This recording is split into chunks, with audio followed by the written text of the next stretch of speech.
नमस्कार मंडळी. भूतांच्या गोष्टी ऐकायच्या आहेत का? हो. मग चला माझ्यासोबत. कुठे? भूतांच्या जगात. आज आपण जो सत्य अनुभव ऐकणार आहोत त्याचे नाव आहे वल्गन.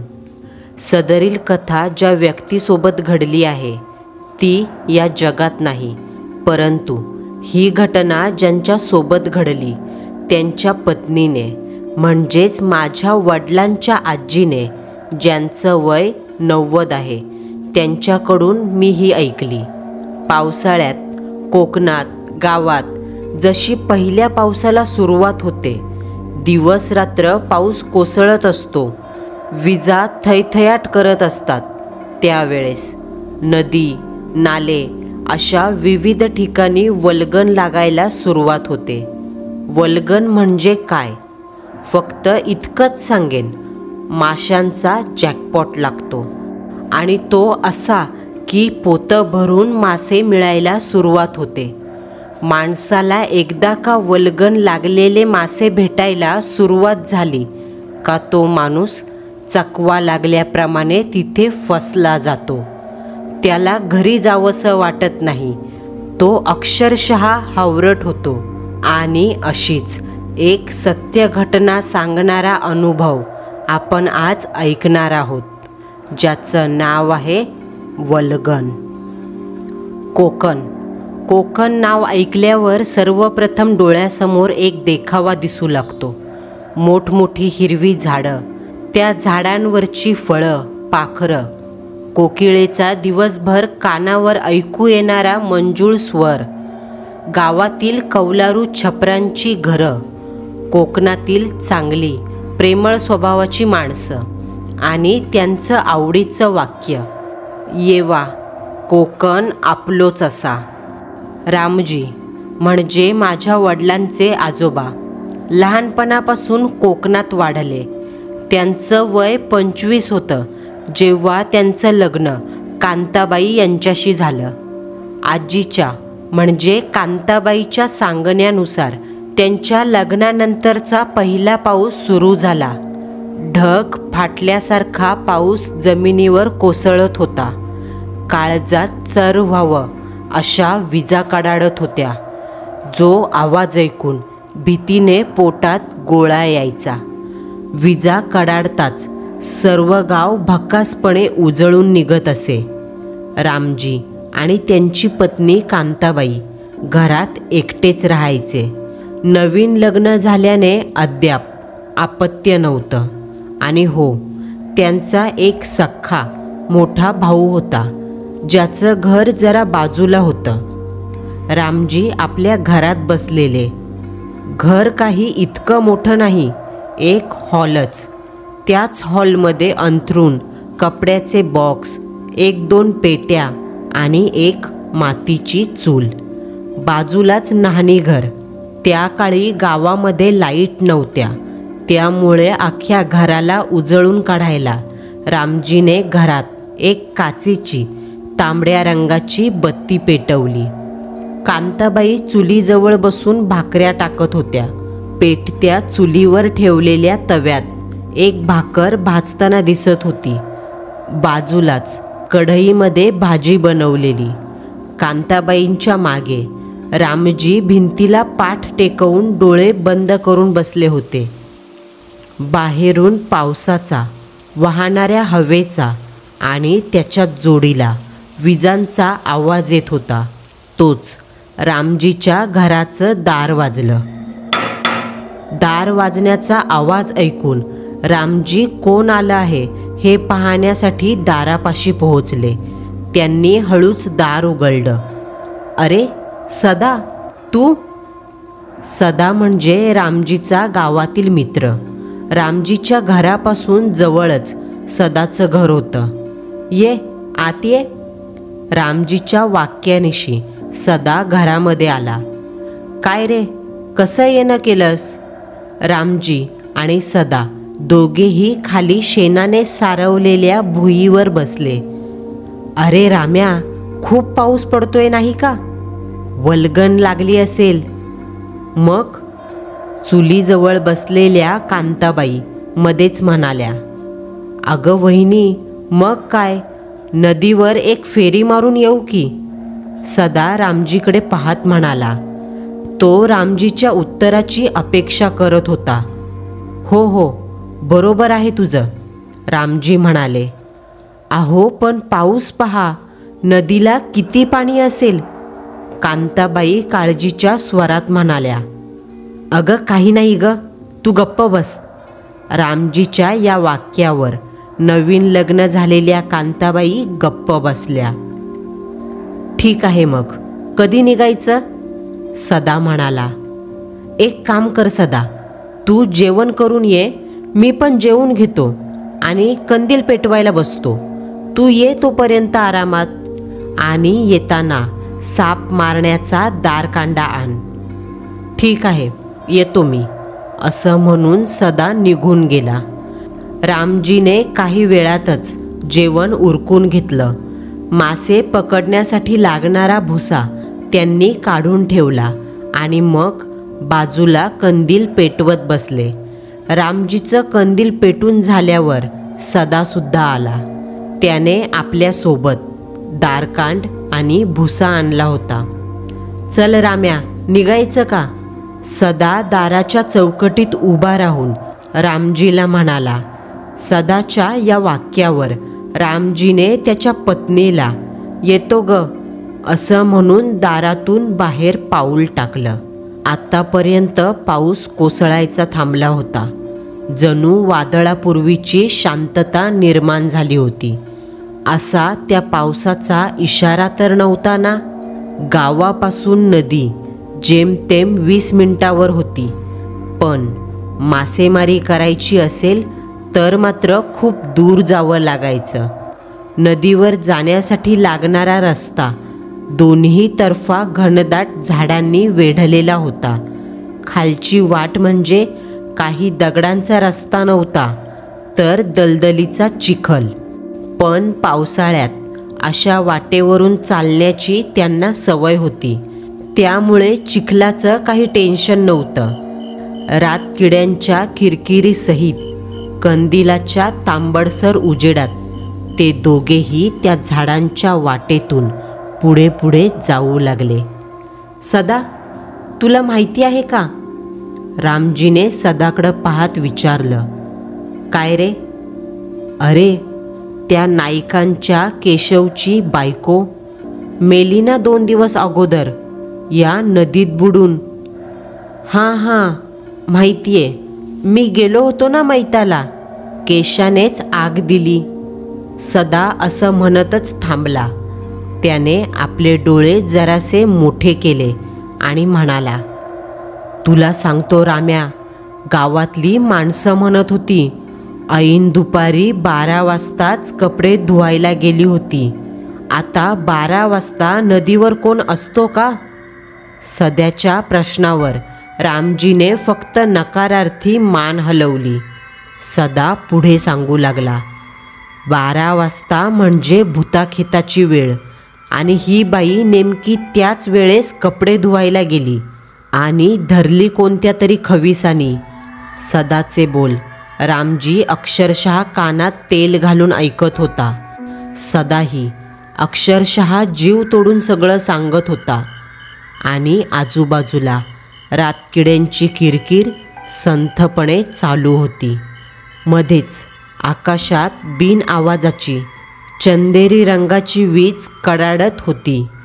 तिचा तो भेसूर प्रकाश या दोघांच्याही चेहऱ्यावर पडत होता.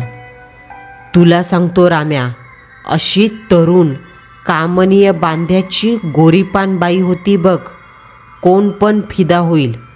पण मेल्यावर तिचं ते रूपवान शरीर हे असं रेड्यासारखं फुगलं होतं, अंगात पाणी जाऊन. अर्धा चेहरा माशांनी खाल्ला होता. सदाच्या या वाक्यासरशी आकाशात एक जोरदार वीज कडाडली. त्या विजेचा आवाज आणि तो प्रकाश पाहून रामजीने भीतीने आवंढा गिळला. एका पाठोपाठ एक विजा कडाडू लागल्या. थेंब थेंब पावसाला सुरुवात झाली. सदा आणि रामजी दोघांनीही पावसापासून वाचण्यासाठी आपल्यासोबत रेनकोट आणलं होतं, जे त्यांनी अंगावर चढवलं आणि पुढचं अंतर कापू लागले. अर्ध्या तासाने ते दोघे हवे त्या ठिकाणी पोहोचले.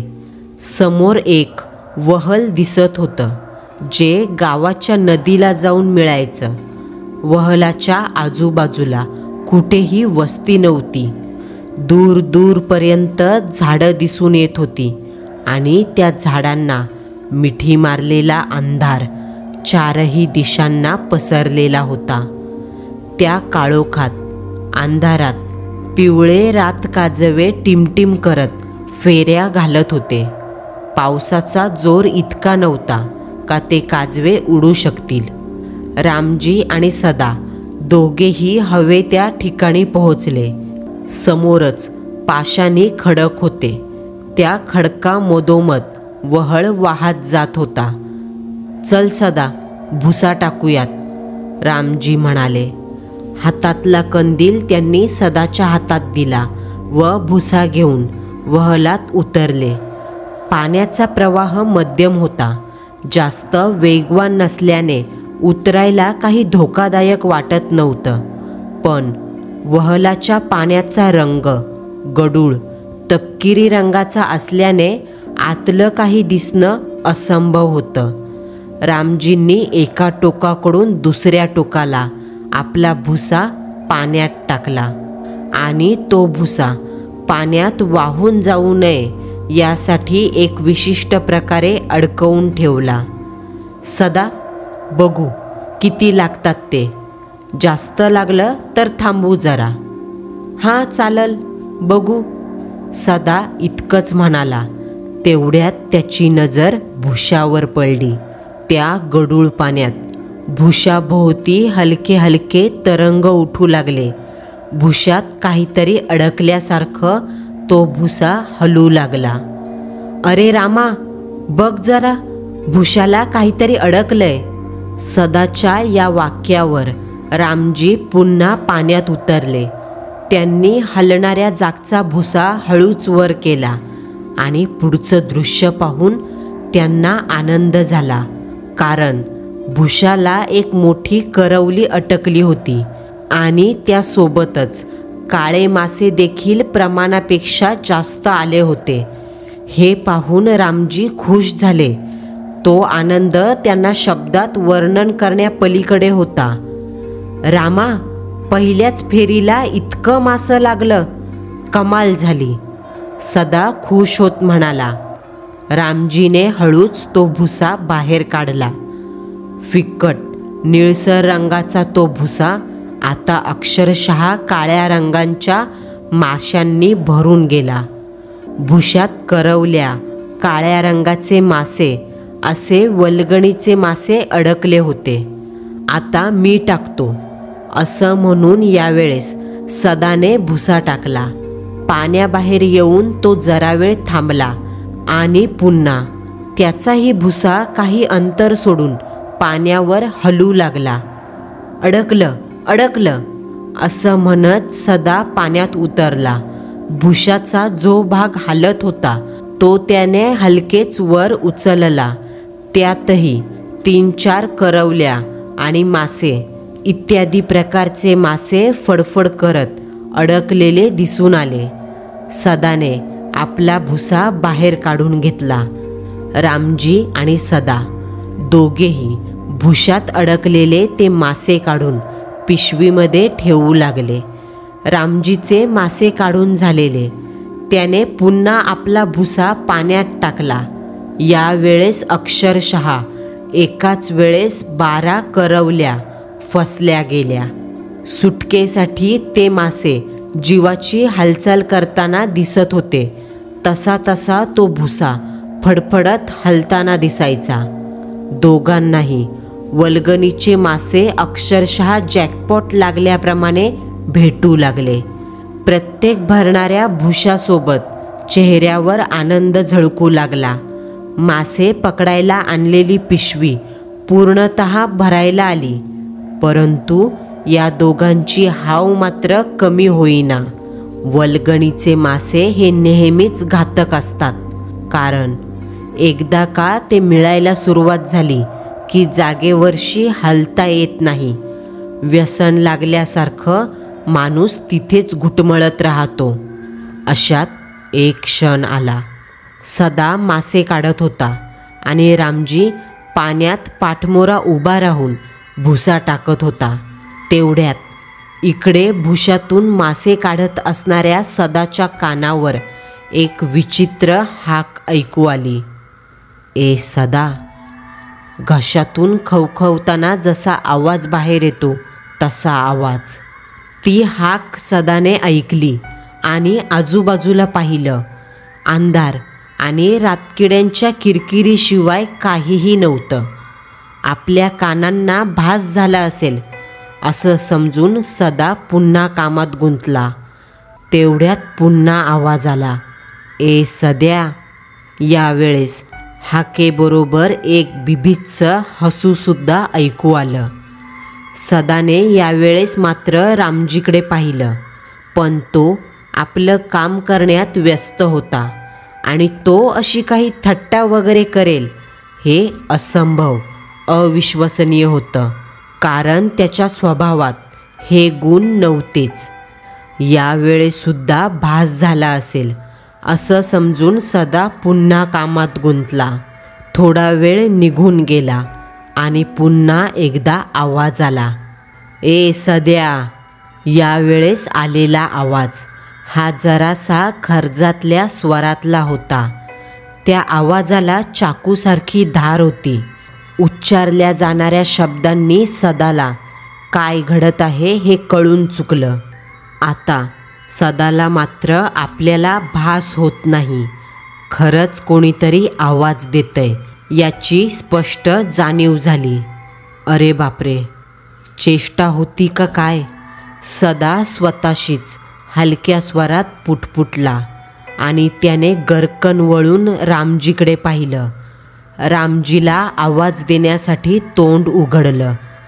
तो रामजीला हाक मारणार इतक्यात त्याच्या पूर्ण शरीरात झिणझिण्या आल्या. डोळ्यासमोर अंधारी पसरली. त्या बंद डोळ्यांच्या काळ्या पडद्यावर रंगीबिरंगी आकार नाचू लागले. सदाच्या शरीरात त्या अमानवीय शक्तीचा प्रवेश झाला. अगदी शिताफीने भीती दाखवून ते अभद्र सदाच्या शरीरात घुसलं गेलं. पण या सगळ्याची पुसटशी कल्पना नसणारे रामजी आपलं काम करण्यात गुंतले होते. अगदी थोड्या वेळातच रामजी पाण्यातून भुसा काढून बाहेर आले. जा सदा, तू टाक आता. रामजी गुडघ्यावर पाठमोऱ्या बसलेल्या सदाकडे पाहून म्हणाले व बाजूला बसून भुशातून मासे काढू लागले. 5 मिनिटं झाली तरी सदा पुन्हा भुसा टाकायला गेला नाही आणि एकटक पाठमोराच बसला आहे. हे पाहून रामजीने सदा अशी हाक मारत सदाच्या पाठीवर हात ठेवला. सदाच्या शरीराचा स्पर्श थंड होता, अगदी मृत झालेल्या प्रेतासारखा. सदाच्या पाठीवर हात ठेवताच एखाद्या श्वांपदाने गुरगुरत आवाज करावा तसा आवाज रामजीच्या कानावर आला. सदा, बरं वाटतंय ना तुला? तो विचित्र गुरगुरण्याचा आवाज ऐकून रामजी म्हणाले, परंतु उत्तर येण्याऐवजी घशातून घरघर बाहेर पडू लागली. अचानक सदाच्या अंगात घुसलेल्या अघोरी शक्तीने गरकन मागे वळून पाहिलं. पांढरा फट्ट चेहरा, पांढरं बुबुळ आणि त्यात मिरी एवढा काळा ठिपका. ते अभद्र पांढऱ्या फट्ट तोंडातले काळे दात विचकत रामजीकडे पाहत हसत होतं. सदाच्या या अशा विकृत अकल्पनीय वागण्याने रामजी त्याच्यापासून 4-5 पावलं मागे सरले. सदा, काय वेडाबिडा झालायस का? रामजी जरा भेदरलेल्या स्वरात म्हणाला. रामजी जरा भेदरलेल्या आवाजात म्हणाले. पुढचं दृश्य तेवढं भयावह होतंच. ए राम्या, मला ओळखलं नाही का? सदाच्या घशातून जरासा चिरका भसाडा आवाज ऐकू येऊ लागला. तो आवाज ऐकून रामजीला चाहूल लागली. सदाला झपाटलं. कोण कोण तू? रामजीने विचारलं. अरे मी काशा, गेल्या वर्षी वल्गनमध्ये नाही का मेलो? हितच मेलो ना. हां, आठवलं. पण तू सदाला का धरलंय?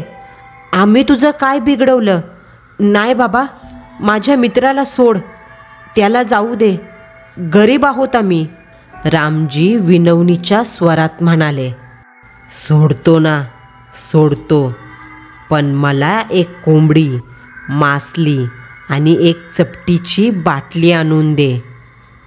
अरे पण आम्ही गरीब माणसं, हे सर्व आणायला एवढं पैसे नाही आमच्याकडं. ए गप, सांगितलं तेवढं कर नाहीतर. असं म्हणत सदाच्या अंगात आलेल्या त्या अभद्र ध्यानाने माशाच्या पिशवीत झटकन आपला हात घातला. हाताची पूर्णतः मूठ भरून मासे हातात घेतले आणि गचकन तोंडात कोंबून ते कच्चेच खाऊ लागला. हे दृश्य पाहून रामजी नखशिखांत घाबरले. त्यांच्या पोटात ढवळू लागलं. त्यांनी बाजूलाच खाली बसून उलटी केली. रामजीचं डोकं बधीर व्हायची वेळ आली होती. काय करावं काहीच कळत नव्हतं. तेवढ्यात त्यांना त्यांच्या आईने सांगितलेली एक गोष्ट आठवली. जर का अंगात भूत आलं तर घाबरायचं नाही. आपल्या आजूबाजूला माती, पाणी असं काही असेल तर ते हातात घेऊन कोणत्याही आपल्या आराध्य देवाचं नाव घेत त्या अंगात आलेल्या माणसाच्या देहावर फेकावं, ज्याने भूत ते शरीर सोडून जातं. रामजीने दोन्ही हाताच्या मुठीत वलहाचं गढूळ पाणी घेतलं आणि उभे राहिले. समोर सदाच्या अंगात आलेलं ते ध्यान कच्चे मासे खात त्याच्याच तंद्रीत बसलं होतं. त्या माशांच्या काट्यांनी सदाच्या तोंडाला इजा झालेली, तोंडातून रक्त सांडू लागलं होतं. हा सारा प्रकार पाहून रामजी कठोर स्वरात म्हणू लागला. ए ठाकूर, सोड माझ्या मित्राला. असं म्हणून त्यांनी त्या ध्यानाला एक शिवी हासडली. ती शिवी ऐकून ते ध्यान जागेवर उभं राहिलं.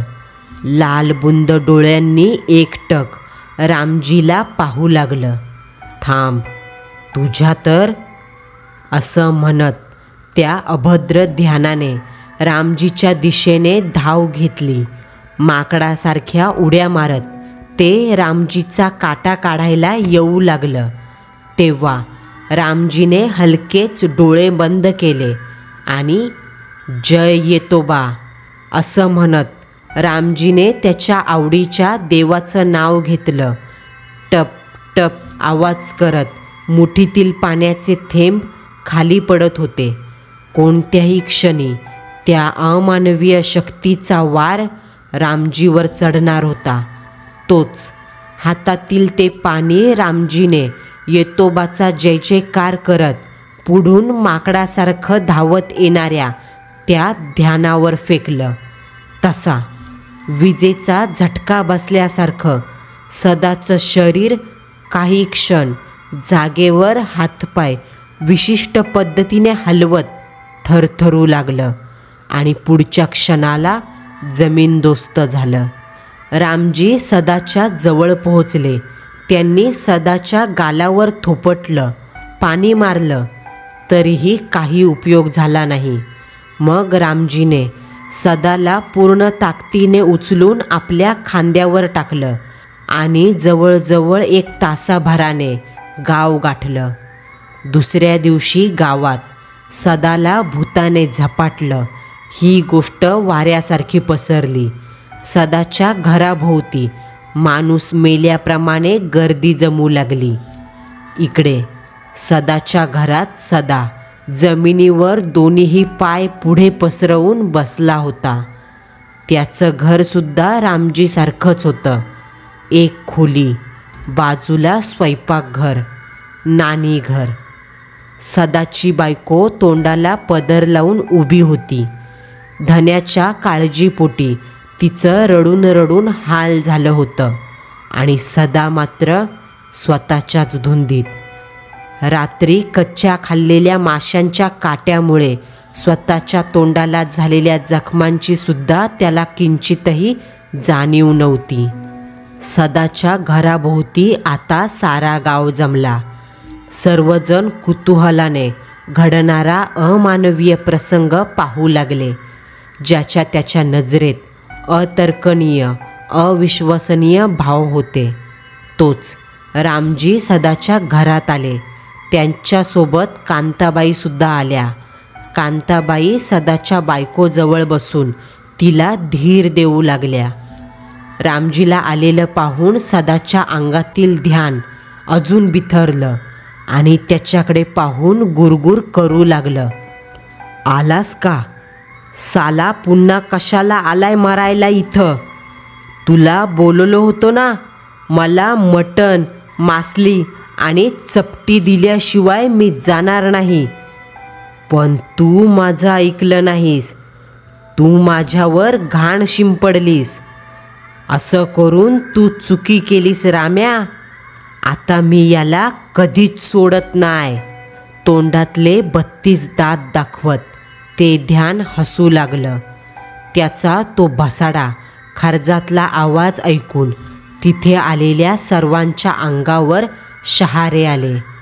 ए बाबा, काशा सोड त्याला बिचाऱ्याला. वाटलं तर आम्ही तुला 2 कोंबड्या आणि चपटी आणून देतो. गावातील एक जण पुढे होऊन म्हणाला. त्याच्या या बोलण्याला गावातल्यांनी सुद्धा हो हो करत दुजोरा दिला. ओ भाऊ, सोडा ना ओ. त्यांना काही झालं तर मी काय करू? मी तुमच्या समोर पदर पसरते. पण माझ्या धन्याला सोडा.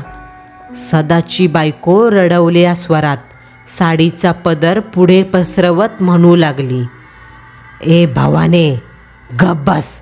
तुझ्या कुंकवाला आता कोण वाचवतं ते मी बघतोच.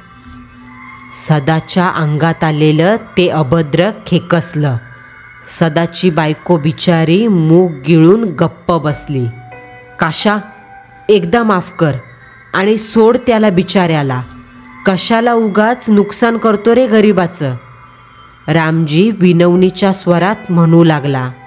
तेव्हा माझ्या अंगावर घाण फेकून आता वर तोंड करून मला विचारतोस काय? ते काय नाही. आता मी याला घेऊनच जाईल, ते पण आजच्या रातीलाच. मला एकट्याला करमत नाही व्हालावर. आता याला पण नेतो. राम्या, गावातील कोणत्या तरी वयस्कर म्हाताऱ्याने रामजीला हाक मारली. जरा बाहेर चल, ते वयस्कर म्हणाले. रामजी आणि ते आजोबा व 4-5 गावकरी मिळून बाहेर आले. या सध्याला भूताने चांगलंच धरलंय आणि हा काशाचा आत्मा आहे. तो आता तरी याला सोडणार नाही असंच वाटतंय. जर काल तू त्याच्या बोलण्याला होकार दिला असतास आणि त्याने जे मागितलं ते दिलं असतं तर त्याने सदाला सोडलं असतं. पण तू देवाचं नाव घेऊन त्याच्यावर वार केला म्हणून ते आता जास्त पिसळलंय. कारण अतृप्त आत्म्यांना, वाईट शक्तींना देवाच्या नावाने घेतलेल्या कुठल्याही वस्तूचा नुसता स्पर्श जरी झाला तरी ते त्यांच्यासाठी खूप अमंगल आणि त्रासदायक असतं. म्हाताऱ्या बाबा, चुकी झाली माझ्याकडून. पण आता माझ्या मित्राला कसं वाचवायचं? रामजीने विचारलं. एक रस्ता आहे, विचार करत आजोबा म्हणाले. काय बाबा, सगळं रस्तं मंजूर आहेत, फक्त माझा मित्र वाचला पाहिजे. ठीक आहे, मला थोडंफार भूत उतरवण्याबद्दल माहिती आहे. एकदा प्रयत्न करून बघतो. मला त्यासाठी एक नारळ, लाल पिवळ्या रंगाचा गोंडा, एक काळ्या पिसाचा कोंबडा, एक धारधार सुरी आणि एक देशी दारूची चपटी या वस्तू आणून द्या. त्या म्हाताऱ्या माणसाच्या सांगण्यावरून काही वेळातच सर्व वस्तू हजर झाल्या. तो बाबा सदासमोर मांडी घालून बसला आणि सदाला पकडून ठेवा असं म्हणाला. 2-4 माणसांनी मिळून सदाला पकडून ठेवलं, तरी काही केल्या सदा त्यांना आवरेना. त्या म्हाताऱ्या माणसाने हातात नारळ घेतला आणि त्या नारळाला लाल पिवळा गोंडा बांधला. "ए काशा, मेल्या, सोड याला," बाबा म्हणाले. "ए म्हाताऱ्या, जा, तू हे नारळ बिरळ घेऊन माझं काय वाकडं करू शकणार नाही," असं म्हणत सदाच्या अंगातील त्या अभद्राने म्हाताऱ्याला खूप घाणेरड्या शिव्या घालायला सुरुवात केली. "बरं, बघच आता," तो म्हातारा माणूस थंड स्वरात म्हणाला आणि त्याने देशी दारूची बाटली हातात घेतली. तिचं झाकण उघडलं आणि काळ्या पिसाच्या कोंबड्याला हातात घेऊन ती दारू त्या कोंबड्याच्या तोंडात ओतली. दारूची बाटली बाजूला ठेवून धारधार सुरी उचलली आणि कोंबड्याची मान वर करून हलकेच तो सुरा कोंबड्याच्या मानेवरून फिरवला. मानेतून एक रक्ताची चिळकांडी उडाली आणि त्या लालसर, लाल भडक रक्ताचा अभिषेक नारळाच्या शेंडीवर चढवला. तो एक डोळ्याचा नारळ आता लाल रंगाने लाल भडक दिसू लागला. त्या म्हाताऱ्याने तो नारळ हातात घेतला. "काय करील म्हणत होतास ना? बघ आता, तुझा कायमचा बंदोबस्त करतो. तुला जमिनीतच गाडतो. जय काली आई, हे काळेश्वरी, या नराधमाने सृष्टीचे नियम तोडलेत. एका गरीब बिचाऱ्याला नाहक त्रास दिलाय. याचा अंत कर महिषासूर मर्दिनी," असं म्हणत देवीच्या नावाचा जयघोष करत बाबाने हातातील नारळ सदाच्या कपाळावर ठेवला. जसा त्या नारळाचा स्पर्श सदाच्या कपाळाला झाला तसे सदाच्या अंगाला झटके बसू लागले. 4 माणसांना सुद्धा तो सांभाळता येईना.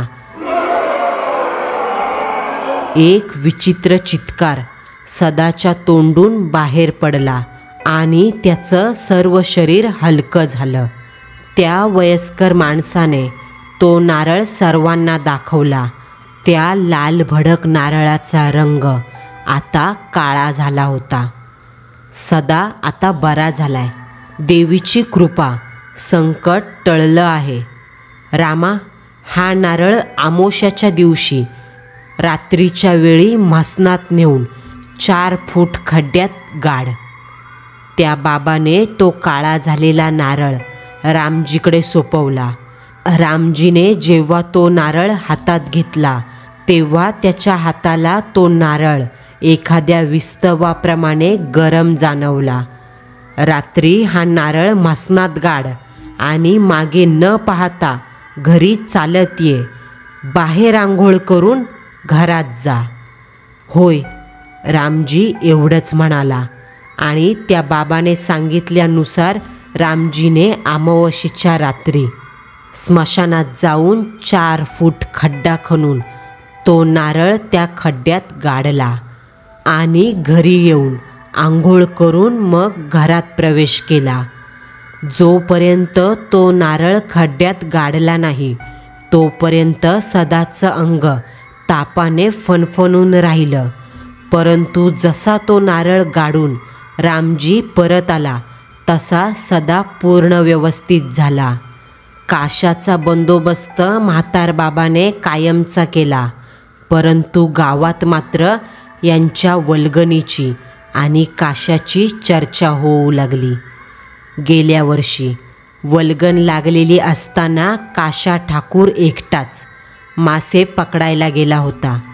त्याला दारूचं व्यसन असल्याने तो दारू पिऊन मासे पकडायला गेला, पण नशेत त्याला त्याच्या शरीराचा तोल सांभाळता न आल्याने तो पाण्यात बुडाला आणि गेला. मेल्यानंतर त्याच्या इच्छा अपुऱ्या राहिल्या आणि त्याचा आत्मा तिथेच भटकत राहिला आणि नेमका वल्गनीला गेलेला सदा त्याच्या तावडीत सापडला होता. परंतु त्या म्हातारबाबाच्या मदतीने आणि आई माऊलीच्या कृपेने एका दृष्टचक्राचा अंत झाला. मंडळींनो, आपला आजचा सत्य अनुभव तुम्हाला कसा वाटला हे कमेंट बॉक्समध्ये कळवायला विसरू नका. पुन्हा भेटू. नवा सत्य अनुभव, नवा थरार.